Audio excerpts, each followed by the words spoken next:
घर जमाई। विकी को हमेशा किस्मत ने उसकी मेहनत से ज्यादा दिया। पैदा हुआ एक बड़े घर में, मुंह में चांदी की चम्मच लेकर, और शादी भी की एक उससे भी बड़े घर में, सोने की चम्मच मुंह में लेकर। उसे मेहनत करने का शौक नहीं था। एक शौक था, वो भी घटिया शायरी करने का। उसकी हर बात शायराना ही होती थी। जैसे कि एक दिन, दूर से देखा तो चांद पे दाग था, दूर से देखा तो चांद पे दाग था, पास से देखा साबुन का छाग था। ठोको ताली। अरे ऐसी शायरी करोगे तो ताली तो पता नहीं, कोई तुमको ही ठोक देगा। शायरी वो बिल्ली है जो किसी का भी रास्ता रोक दे, और क्या मैं किल हूं जो कोई मुझे ठोक दे। मुझे तो आपसे बात ही नहीं करनी। मैं निकला था गाड़ी लेके, लेकिन दौड़ के जा रहा हूँ। मेरी शायरी कोई नहीं सुनता, मैं घर छोड़ के जा रहा हूँ। धीरे बोलिए जी, मम्मी पापा को पता चल जाएगा तो तुमको सच में तुम्हारे मायके भेज देंगे। सस्ते साबुन से मेरी कॉलर चमकी नहीं, सच में चला जाऊंगा, मेरी बात कोई धमकी नहीं। अगर शायरी ही सुनानी है तो सुनाओ, लेकिन कोई काम धंधा भी तो करो। मेरे पिताजी के पास बहुत पैसा है, तो घर जमाई बन के खा रहे हो, और कल जा रहे हो ना अपने मायके, तो आज ही चले जाओ मेरी बला से।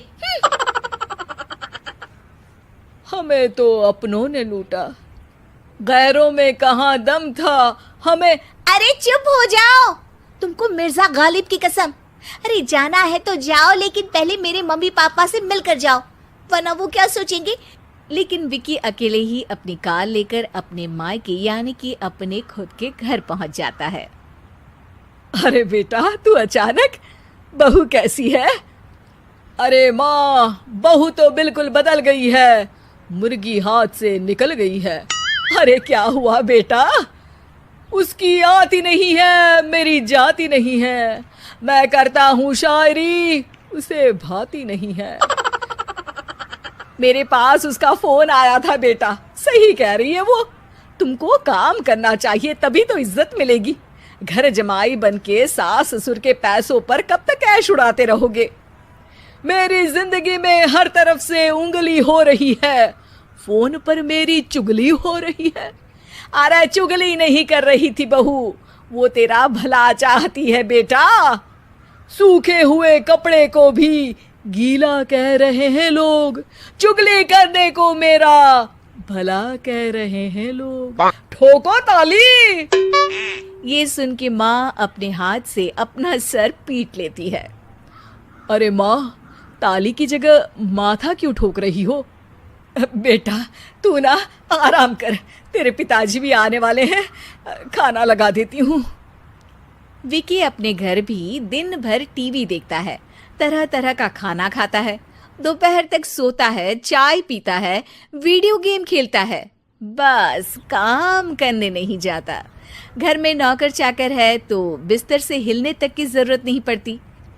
कई बार तो विकी अपने नौकरों को बिठाकर शायरी सुनाता रहता।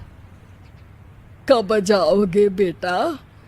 अरे कैसी बात कर रहे हैं डैडी, क्या आप मेरे फादर नहीं? आप मुझे भगाना चाहते हैं क्या? ये मेरा घर नहीं। अरे नहीं बेटा, तुम्हारा ही घर है। हम तो चाहते थे कि तुम यहीं रहो और मेरा काम आगे बढ़ाओ, लेकिन तुम ही चले गए घर जमाई बनने। अरे मेहनत तो गधे भी करते हैं, मैं अच्छी किस्मत लेके पैदा हुआ हूँ, मैं घर जमाई हूँ, ससुराल का फूल गेंदा हुआ हूँ। ठोको ताली। पिताजी और माँ सच में ताली बजा देते हैं। ऐसा पहली बार होता है जब विकी की शायरी पर किसी ने ताली बजाई हो।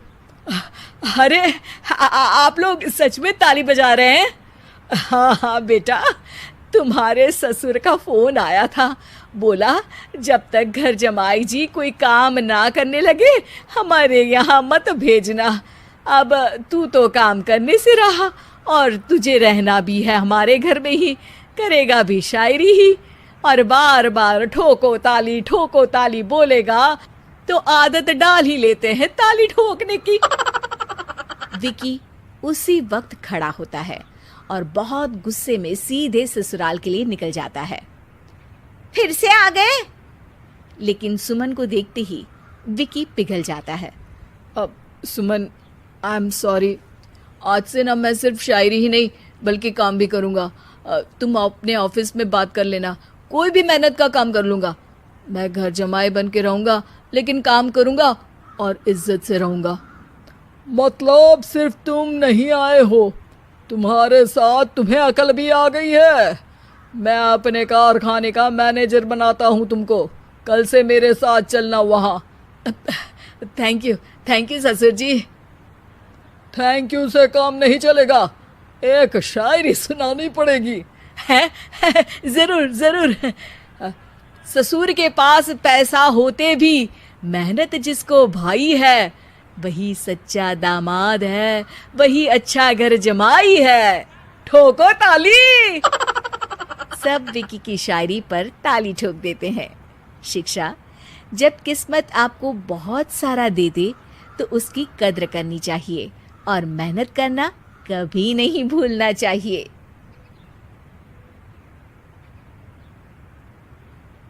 मेरे सारे कपड़े गीले थे तो सोचा पहन लूं। वैसे भी सिद्धि को कौन सा दिन पुराने आउटडेटेड कपड़ों को पहनना है। वैसे भी ये सूट तो मैंने तभी पहना था, वैसे खास है भी नहीं ये। हाँ ठीक है, लेकिन ना मेरी सिद्धि पर तो जमता था। सारे मेहमान चले जाते हैं और सिद्धि ससुराल से मायके पहली बार आती है। अपना घर, अपना कमरा, अपनी अलमारी। ये बोलकर जैसे ही सिद्धि अलमारी खोलती है तो सामने उसके कपड़ों की जगह कुछ और ही रखा होता है। माँ, जरा कमरे में तो आना। सास और रानी वहां पहुंच जाते हैं। रानी ने पहनी होती है सिद्धि की जींस और टी शर्ट। अरे भाभी, ये क्या? ये तो मेरी बड़ी ही महंगी टी शर्ट है, इसे आपने घर में क्यों पहनी है? अरे बहुत मिलती है दीदी ये चौक की मार्केट में, 150 में। ओ भाभी प्लीज, ये एरोपोस्टल है, 2000 की एक टी शर्ट। ओहो, 2000 में तो दीदी 4 साड़ी आ जाए। अब क्या बोलूं भाभी, ये मेरी अलमारी में छोटू के कपड़े, तो मेरे कपड़े कहाँ हैं? मेरी अलमारी में। अब दीदी आपको कौन से पुराने कपड़े पहनने थे? माना भाभी, लेकिन मैं जब घर आती तो यही सब पहनती ना। अरे तुम तो बड़ी कंजूस हो दीदी। खैर, वक्त आता है जब सिद्धि ससुराल के लिए रवाना हो रही होती है। अरे रानी, अंदर से सिद्धि का गिफ्ट ले आ, लड़की पहली बार ससुराल से मायके आई है। रानी अंदर जाती है और एक सिंपल सी साड़ी लेकर बाहर आ जाती है। ये लीजिए माँ जी। सास बेटी को गिफ्ट देकर ससुराल भेजती है। अगले दिन रानी एक सुंदर सी साड़ी पहनकर सामने आती है। अरे रानी, ये तो वो साड़ी है जो मैंने सिद्धि को देने के लिए दी थी जब वो ससुराल ले जाती, लेकिन ये तूने कैसे पहन ली? अरे माँ जी, ये साड़ी तो मुझे बहुत पहले से ही पसंद थी, लेकिन चिंता ना करिए, मैंने सिद्धि के लिए भी अच्छी सी साड़ी दी है। हाँ। तभी सिद्धि का फोन आता है। क्या माँ, कुछ अच्छा तो दिया होता ससुराल ले जाने के लिए। अरे पहले दिखा दिया होता। ये चमकते हुए पैकेट में नौकरानी वाली साड़ी मत दिया करो माँ। अरे बेटे, वो तेरी भाभी ने ना गलती से उससे पैकेट बदल गया। हाँ, मैं कल ही तेरे भाई के हाथ से तेरा वाला पैकेट भेज दूंगी। अरे रहने दो माँ, आई एम श्योर भाभी ने अभी वही साड़ी पहनी होगी जो तुमने मेरे लिए रखी थी। तुम तो समझ नहीं पाई उनको। खैर छोड़ो, मैं ज्यादा बोलती अच्छी नहीं लगती, रहने दो, आपको उन्हीं के साथ रहना है, फिर बात करेंगे। सास को रानी पर गुस्सा आ जाता है। वो उसके कमरे में जाती है जहाँ वो शादी का एल्बम देख रही होती है।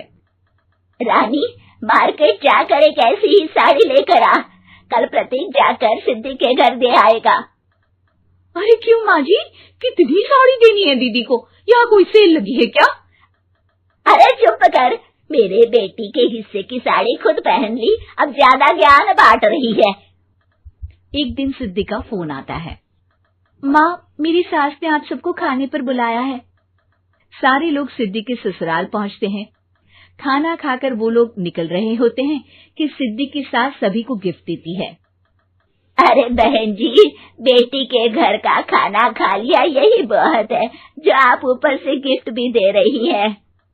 अरे बहन जी, आप भी कहाँ इन बातों पर विश्वास कर रही हैं। सास सभी को गिफ्ट देती है, लेकिन रानी को जो साड़ी देती है वो अजीब सी हरे रंग की, लाल रंग की बड़ी छाप वाली होती है।